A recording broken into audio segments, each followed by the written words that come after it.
മക്കളെ സൗദി അറേബ്യയിലെ അസീർ ഏരിയയിൽ ഒരാഴ്ച മുന്നേ ഭയങ്കര മഴയായിരുന്നു. മഴ എന്ന് പറഞ്ഞാൽ ഐസ് കട്ട വീണായിട്ട് മഴ. ഇപ്പം മഴക്കൊന്ന് ഒതുങ്ങി സൂര്യനൊക്കെ വന്നിട്ടുണ്ട്. പക്ഷെ ഇപ്പോഴത്തെ ഭൂപ്രദേശം നോക്കിയിട്ട് എന്ത് രസമാണ്, പച്ച അങ്ങനെ പറിച്ചിരിക്കുന്നത്. ഇതെന്ന് പറഞ്ഞത് ഒരു കൃഷിയാണ് തോന്നുന്നത്, രായി കൃഷിയാണ്. അതൊക്കെ മഴ ചെയ്തിട്ട് ഇങ്ങനെ തളർത്ത് നിന്നിട്ടില്ല. ഇതൊക്കെ മഴ പെയ്തിട്ട് മുളച്ച് വന്ന പുല്ലുകളാണ്, ചെടികൾ. അള്ളാൻ്റെ റസൂലിൻ്റെ ഒരു ഹദീസ് ഉണ്ട്, അതായത് ഖിയാമത്ത് നാളിൻ്റെ തൊട്ട് മുന്നായിട്ട് അറബ് രാജ്യങ്ങളിൽ അതായത് പച്ചപ്പുണ്ടാകുന്നു. എന്ന് പറഞ്ഞാൽ പച്ച പുൽമേടുകളും അതേപോലെ അരുവികളും പൂന്തോട്ടങ്ങളൊക്കെ ഇല്ലാതെ ഖിയാമത്ത് നാൾ സംഭവിക്കുകയാണ്.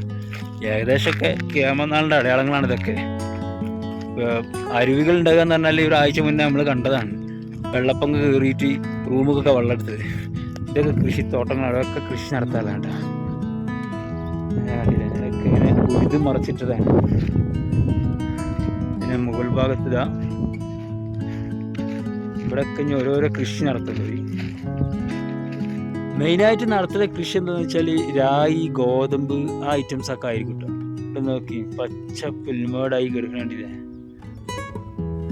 മാഷാ അല്ലാഹ്.